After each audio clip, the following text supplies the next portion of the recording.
from New York, Late Night Show with Mike Siddiqui. Assalamu alaikum and welcome to the show. My name is Faik Izhar Hussain Siddiqui. साहिबों, Maryam Nawaz साहिबा ने फरमाया है कि वो जहाँ जाती हैं आवाम का जम गफ़ीर जमा हो जाता है। वो ये मरियम नवाज ना हुई, बेनज़ीर भुट्टो हो गई।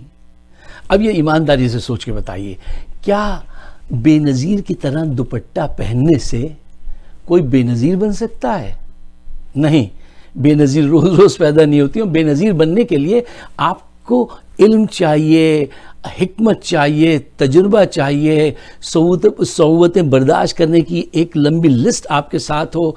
आपको बहुत ज़्यादा वो चीज़ें चाहिए जिस जहाँ आप एक माशरे को पहचान सकें और गाइड कर सकें। क्या इनमें कोई एक एबिलिटी बेनज़ीर की तरह है? तो फिर ये बेनज़ीर कैसे बन सकती हैं?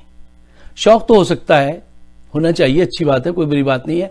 अच्छा, इनके पिताजी जो हैं उन्होंने बेनज़ीर भुट्टो को बदनाम करने के लिए बहुत पैसे खर्च किए थे।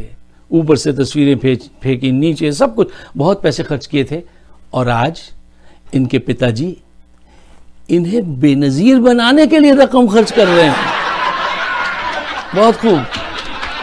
अच्छा देखिए, अभी एक बड़ा अहम उन्होंने किस्सा बताया कि वो गुजर रही थी कि फ़ौजी जवानों की एक गाड़ी ने उनको रोका और उनसे अपनी मोहब्बत का इजहार किया और कहा हम मैडम आपके टीवी पे इंटरव्यू बड़े शौक़ से देखते हैं।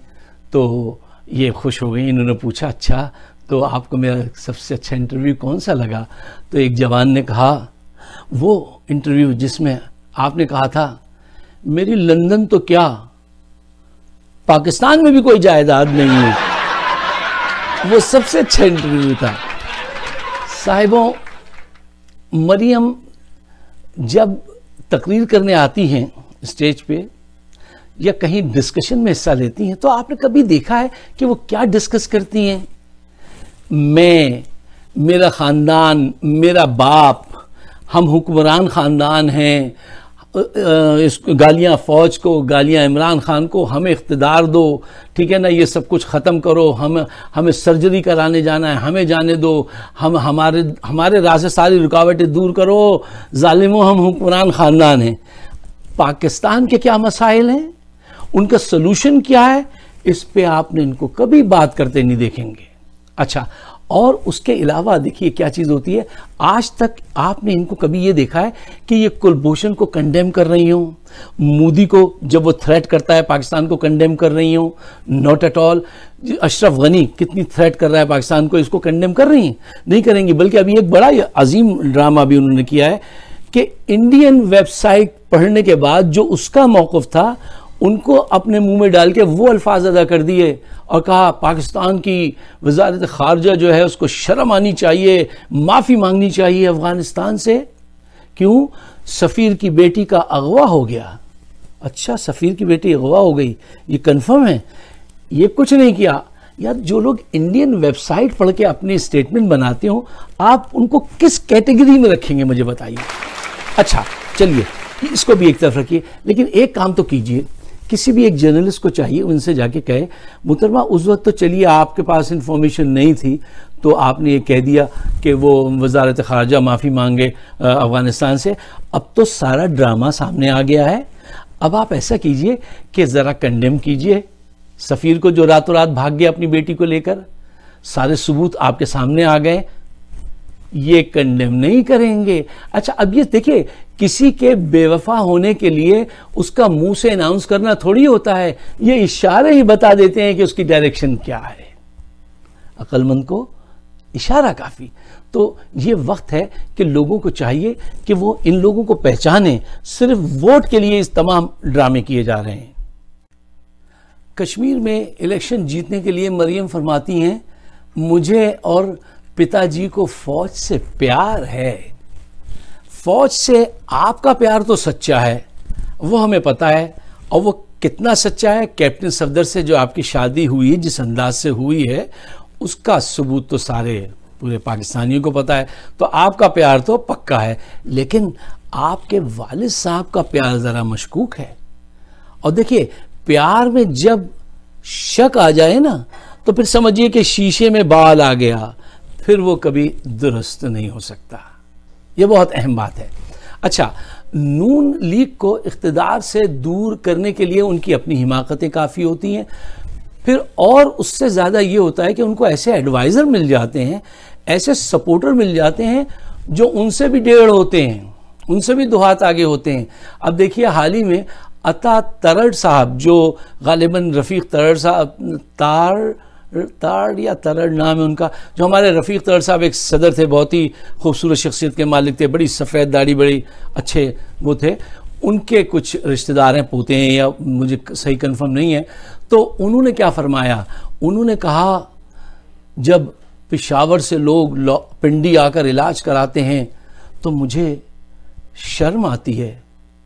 तो किसी दिलजने ने कहा आपको शर्म उस वक्त नहीं आती जब लाहौर से लोग लंदन इलाज कराने जाते हैं। जो 30 साल तक हुक्मरान रहे पंजाब में, लाहौर में एक ऐसा हॉस्पिटल नहीं बना सके जहां उनका इलाज हो। ऐसे लोगों को इलाज की नहीं, फांसी की ज़रूरत है। अच्छा, अब वो इस पर रफ़ीक तरड़ साहब याद आ गए इस किस्से पे। अब उनका किस्सा सुनिए। रफ़ीक तरड़ साहब जब सदर बने तो मोहल्ले के कुछ लोग उनके पास पहुँचे, उन्होंने जाके कहा कि साहब ये हमारे कुछ मसाइल हैं, उसमें आप जो है ना ज़रा ताउन कीजिए, हल कीजिए इनको। तो इन्होंने उनके साथ मीटिंग की और फिर कहा अच्छा मज़ीद डिस्कशन के लिए आप नेक्स्ट थर्सडे को तशरीफ़ लाइएगा। वो साहब नेक्स्ट थर्सडे को आ गए, वो 4-5 लोग थे। जब वो आ गए तो इन्होंने उनको चाय पिलाई, फिर दूसरे कमरे में ले जाके नमाज़ पढ़ाई। नमाज़ पढ़ाने के बाद इन्होंने दोनों हाथों से बड़े खुशी व खुशूस से क्या दुआ की, या अल्लाह अहलियान मोहल्ला के मसाइल हल फरमा दे, या अल्लाह इनकी मदद फरमा, या अल्लाह इनकी मदद ऐसे फरमा।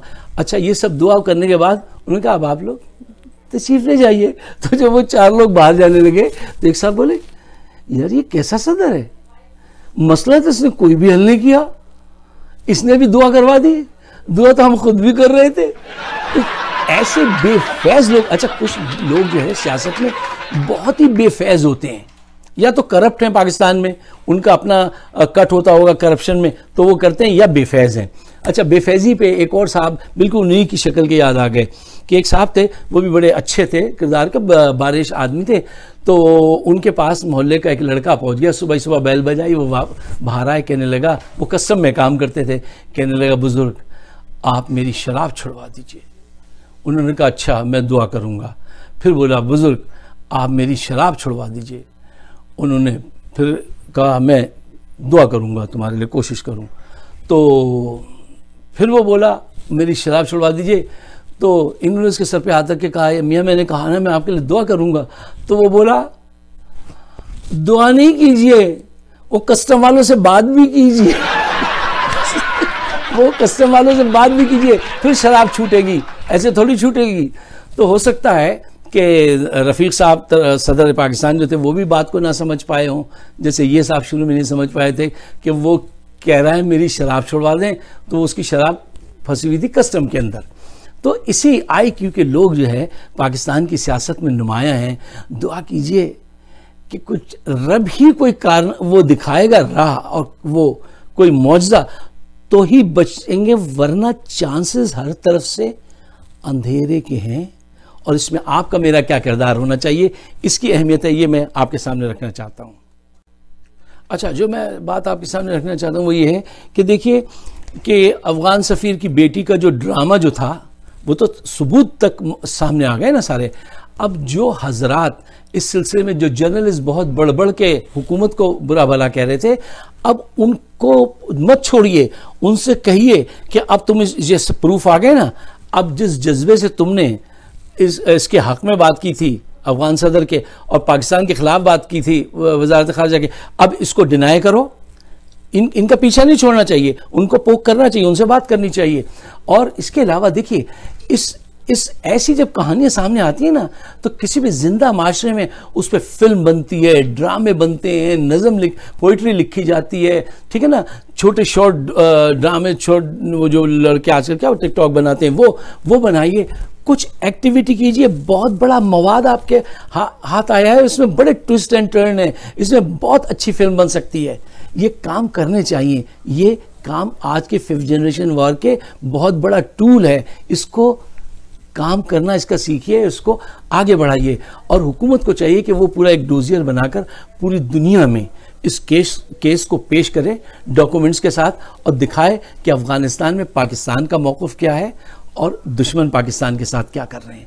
अगर आपको मेरी बात समझ में आती है तो बराह मेहरबानी इसको शेयर ज़रूर कीजिए। यार पाकिस्तान के लिए इतना तो कर सकते हैं आप कि अगर कोई बात आपकी समझ में आती है और वो पाकिस्तान के हक़ में जाती है तो उसको शेयर ज़रूर करना चाहिए। मेरी वीडियोज़ यूट्यूब पर मौजूद हैं, अगर आप सब्सक्राइब करें तो बड़ी इनायत होगी। शुक्रिया, खुदा हाफ़िज़।